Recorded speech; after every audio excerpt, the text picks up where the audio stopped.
Unified 911, anong matutulong namin sa'yo? Anya ti maitulong mi ken kahapon. Anong may tatabang ko sa Unsay imo? akong ikatabang nimo? Ngini makadabang na misel ka no. Sa anumang wika o dialekto, may tulong na darating sa iyo.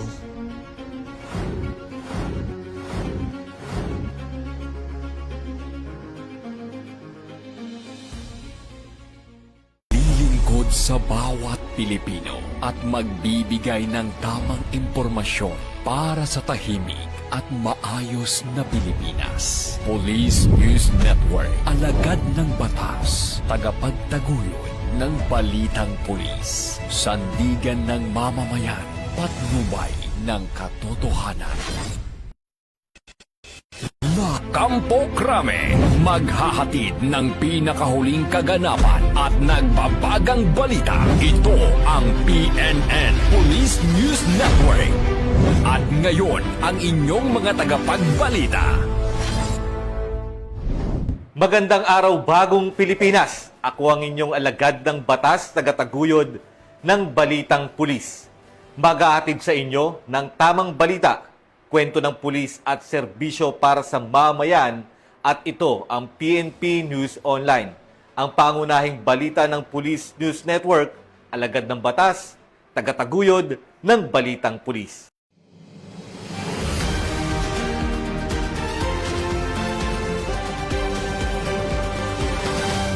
Narito ang mga balitang hatid ng ating PNN correspondents mula sa iba't ibang panig ng bansa.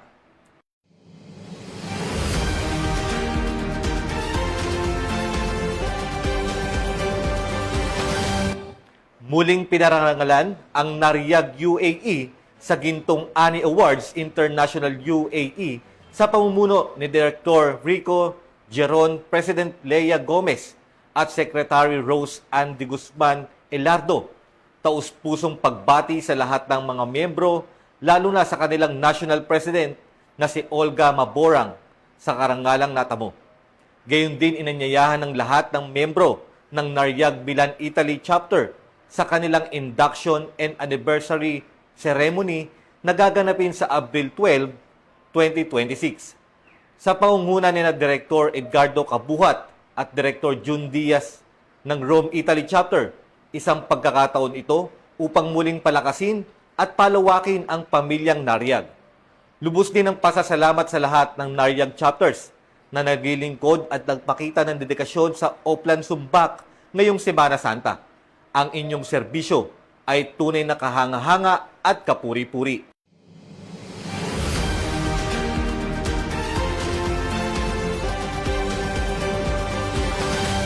Tiniyak ng Philippine National Police ang maayos at ligtas na pagdarausan ng athletic opening sa Candon City, Ilocos Sur, kasabay ng mas pinaigting na seguridad sa buong Region 1. Patrolwoman Nikki Lyra Barbero sa report. Dumalo si Police Colonel Agosto M. Asuncion, Provincial Director ng Ilocos Sur Police Provincial Office, sa ginanap na grand opening ng Region 1 Athletic Association Meet 2026 na magtatagal ng 5 araw simula April 6 hanggang April 11 bilang pagpapakita ng buong suporta ng kapulisan sa nasabing panrehiyong palaro. Isinagawa ang aktibidad sa Candon City kung saan nagtipon ng iba't ibang delegasyon mula sa Region 1 upang makilahok sa taunang paligsahan. Layunin ng kaganapan na itaguyod ang sportsmanship, disiplina at pagkakaisa ng kabataan sa rehiyon. Sa kanyang pagdalo, personal na minonitor ni Police Colonel Asuncion ang kabuuang sitwasyon sa lugar upang matiyak ang maayos at ligtas na daloy ng programa. Kabilang dito ang pag-assess sa deployment ng mga kapulisan sa pagtiyak ng epektibong na ipapatupad ang mga security measures sa buong venue. Nakipagpulong din ang opisyal kay Mayor Eric D. Singson kasama ang iba pang lokal na opisyal ng Candon upang higit pang mapalakas ang koordinasyon at pagtutulungan ng lokal na pamahalaan at kapulisan. Ang nasabing hakbang ay naging mahalaga upang masiguro ang kaayusan at kaligtasan ng mga kalahok at manonood. Ayon sa pamunuan ng pulisya, ang aktibong presensya ng kapulisan sa mga ganitong malalaking aktibidad ay patunay ng kanilang kahandaan sa pagtugon sa anumang sitwasyon at sa pagpapanatili ng kapayapaan at kaayusan sa komunidad. Ang matagumpay na pagbubukas ng R1AA Meet 2026 ay nagpapakita ng matibay na ugnayan ng pamahalaan at kapulisan sa pagbibigay ng ligtas na kapaligiran para sa kabataan. Ito rin ay sumasailalim sa patuloy na pagsisikap tungo sa isang maayos at maunlad na lipunan alinsunod sa adhikain ng Bagong Pilipinas, Bagong PNP para sa Bagong Pilipinas, serbisyong mabilis, tapat at nararamdaman. Mula dito sa Ilocos Region, ako ang new PNN correspondent, Patrolwoman Nikki Lyra Barbero, alagad ng batas, tagataguyod ng Balitang Pulis. At ito... Maraming salamat, Patrolwoman Barbero. Pinabuti ang koordinasyon at agarang aksyon ng mga otoridad, matagumpay na naisabat ang iligal na pangingisda sa Tanza, Cavite. Bilang bahagi ng pagpapatibay ng seguridad at proteksyon sa yamang dagat. Ang buong detalye ng balita ay ihatid ni Police Chief Master Sergeant Dandy Masog. Pinalakas na koordinasyon at agarang aksyon, iligal na mangingisda sa Tanza, Cavite na sabat. Isang matagumpay na operasyon laban sa iligal na pangingisda ang isinagawa ng autoridad sa bayan ng Tanza, Cavite. Kasunod ang ulat mula sa isang concerned citizen hinggil sa umano'y paggamit ng dinamita ng pangingisda. Patay sa impormasyon na tanggap ng Philippine Coast Guard at ang Cavite Maritime Police Station ay agarang sagawa ng Joint Law Enforcement Operation ang Cavite Maritime Police Station, Northern Cavite Maritime Law Enforcement Team at ang PCG Sub-Station Tanza, Cavite at ang BIFAR 4A sa baybaying ng Isla Verde, Barangay Amaya 7, Tanza, Cavite noong Abril 5 taong kasalukuyan. Takong alas 2 ng hapon, matagumpay na naaresto ang 4 na individual na kinikinalang sina alias June, Rico, Alje at Ray. Nakumpiska mula sa kanilang isang fishing boat, makina, fishing paraphernalias at humigit kumulang 80 kilong isda na paniniwala ang nahuli gamit sa iligal na pamamaraan. Tinatayang aabot sa 71,700 piso ang kabuang halaga ng mga nakumpiskang ebidensya sa nasabing operasyon. Sa isinagawang pagsusuri ng BIFAR, lumalabas ang isda ay indikasyon sa blast fishing tulad ng blood clotting, ruptured air bladder at pagkalagas ng kaliskis. Samantala, sa pangyayaring ito, hindi tumitigil ang otoridad at agad nagpapatupad ng mas pinaigting intelligence monitoring upang matunton ang pinagmumulan ng distribusyon ng mga ilegal na kagamitan na pagsabog o homemade dynamite. Kinabukasan, April 6, 2026, handang alas 6:10 ng gabi, muling nagsagawa ng police operation ang mga tauhan ng Cavite Maritime Police Station, bahagi ng tulay ng Maestro, Barangay Biwas, Tanza, Cavite, kung saan natagumpay na aresto ang 2 individual na kinalakilalang sina alias Ramel at Roy. Nakuha sa kanila ang isang kahon na hininalang blasting cups, isang sako ng hinihinalang ammonium nitrate, at ang mga peking pera, budel money. Tinatayang nasa 16,000 piso ang kabuong halaga na nakumpiskang ebidensya sa nasabing operasyon na patuloy na nag-imbestigahan ng autoridad. Ayon sa autoridad, ang kaugnay na operasyong ito ay patunay sa kanilang pagpatuloy sa pagbabantay sa pagsawata laban sa iligal na pangingisda, lalo na sa ngayon panahon ng Semana Santa. Patuloy naman nagpapaalala ang Cavite Maritime Police Station at ang Philippine Coast Guard sa publiko makipag-ugnayan agad at ulat sa anumang kahina-hinalang aktibidad upang maprotektahan ang yamang dagat at panatili ang kaayusan ng ating karagatan. Mula dito sa Regional Maritime Unit 4A, Cavite Maritime Police Station, ako po ang inyong PNN News Correspondent, Chief Master Sergeant Dandy Masog, alagad ng batas, tagapagtaguyod ng Balitang Pulis.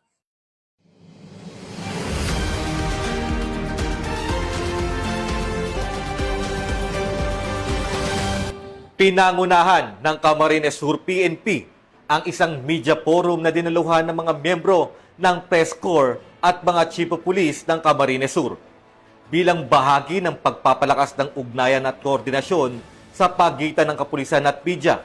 Ibabalita yan ni Police Staff Sergeant Merculito Lubindino Jr. Pinangunahan ni Police Colonel Virgilio O. Olalia Jr., Provincial Director ng Camarines Sur Police Provincial Office, ang isang mahalagang media forum na dinaluhan ng Camarines Sur PPO Press Corps at mga Chief of Police mula sa iba't ibang bayan at lungsod ng Camarines Sur. Isinagawa aktibidad kahapon, April 7, 2026 sa MPB Hall ng Camp Colonel Juan Q. Miranda. Layunin ng naturang forum na higit pang patatagin ang ugnayan sa pagitan ng kapulisan at media, gayon din ang talakayin ang kasalukuyang kalagayan ng peace and order sa buong Camarines Sur. Binigyang diin sa talakayan ang kahalagahan ng responsableng pagbabalita at epektibong komunikasyon upang mapanatili ang kaayusan at tiwala ng publiko. Bilang bahagi ng programa, nagbigay ng lecture si Police Major Attorney Neil B. Compañero, Provincial Legal Officer, ukol sa Data Privacy Act of 2012. Tinalakay niya ang wastong paghawak ng sensitibong informasyon, lalo na sa panahon ng mabilisang pagpapakalat ng balita at digital communication. Bilang pagkilala sa kanyang ambag, ginawaran si Police Major Attorney Compañero ng Certificate of Appreciation ni Police Colonel Olalia. Pinarangalan din ang Camarines Sur PPO Press Corps at ang kanilang Pangulo na si Mr. Manny Basa Jr. para sa kanilang patuloy na suporta sa mga programa ng kapulisan. Ayon kay Police Colonel Olalia, mahalaga ang matibay na ugnayan ng media at pulisya upang mapalakas ang tiwala ng mamamayan. Yung legal relations is very essential para mas maging malakas yung pagiging professional natin, yung professional relationship sa media, para mas ma-enhance yung transparency. Kung ano yung mga nangyayari sa lugar natin, mas naipapaabot natin sa taong bayan. And also, it fosters trust among us, among the people, and of course, it aids in the crime prevention. Ang naturang aktibidad ay bahagi ng patuloy na pagsisikap ng Camarines Sur PPO na palakasin ang transparency, accountability at community engagement sa kanilang hanay. Mula dito sa Bicol Region, ako po si Police Staff Sergeant Merculito P. Lubindino Jr. Nag-uulat para sa Police News Network at ito ang bagong PNP para sa bagong Pilipinas. Serbisyong mabilis, tapat at nararamdaman. Maraming salamat, Police Staff Sergeant Lubindino. Formal na sinalubong at binigyan ng arrival honor si Police Brigadier General Randy Arceo bilang bagong Deputy Director for Administration ng NCRPO sa isinagawang seremonya na ginanap sa Camp Bagong Diwa, Bicutan, Taguig City. Nakibalita dyan si Patrolwoman Sari Bernales. Formal na sinalubong at binigyan ng arrival honor si Police Brigadier General Randy Arceo bilang bagong itinalagang Deputy Regional Director for Administration ng National Capital Region Police Office. Ang aktibidad ay ginanap sa NCRPO Hinirang Multipurpose Hall, Camp Bagong Diwa, Bicutan, Taguig City nitong araw, 8 ng Abril. Bilang bahagi ng kanyang pagbisita, dinalaw din ni Police Brigadier General Arceo ang RMFB NCRPO Bahay Aguila sa pamumuno ni Force Commander Police Colonel Celso M. Rodriguez. Ang aktibidad ay nakaangkla sa advokasya ng NCRPO na able, active, allied at sa PNP Focus Agenda sa ilalim ng pamumuno ni Chief PNP Police General Jose Melencio Nartates Jr. na naglalayong maghatid ng serbisyong mabilis, tapat at nararamdaman ng mamamayan.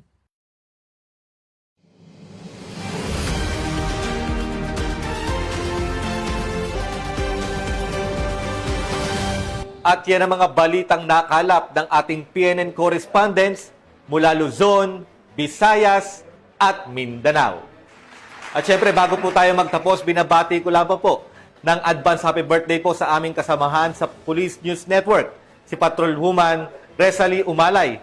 At syempre, ang kaibigan ko dyan si Anthony Lagi. At sa nagpapashoutout din po ang Cavite Police Provincial Office ng PIO. At para sa mas malawak at mabilis na ulat ng mga balita, huwag kalimutang mag-like, follow, and share sa aming official social media accounts ng Police News Network. Tutok lamang po sa aming YouTube channel para sa aming mga live stream at replays. At i-follow kami sa X account para sa mga real-time updates at Facebook account ng aming Police News Network. Manatiling mapagbatsyag at laging alamin ang totoo. Sa ngalan po ng pamunuan ng Philippine National Police sa pangunguna ni Chief PNP Police General Jose Melencio Nartates Jr. at sa pamumuno ni President Ferdinand Bongbong Marcos Jr., kami ay maglilingkod sa bawat Pilipino at magbibigay ng tama at balanseng balita.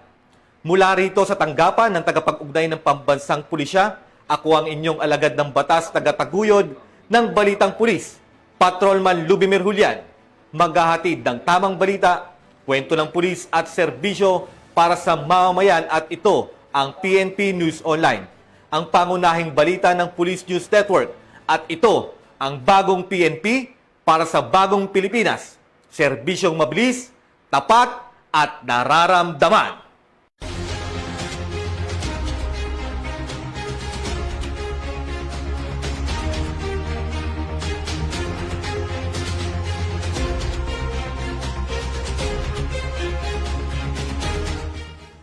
Police News Network, alagad ng batas, tagapagtaguyod ng balitang pulis.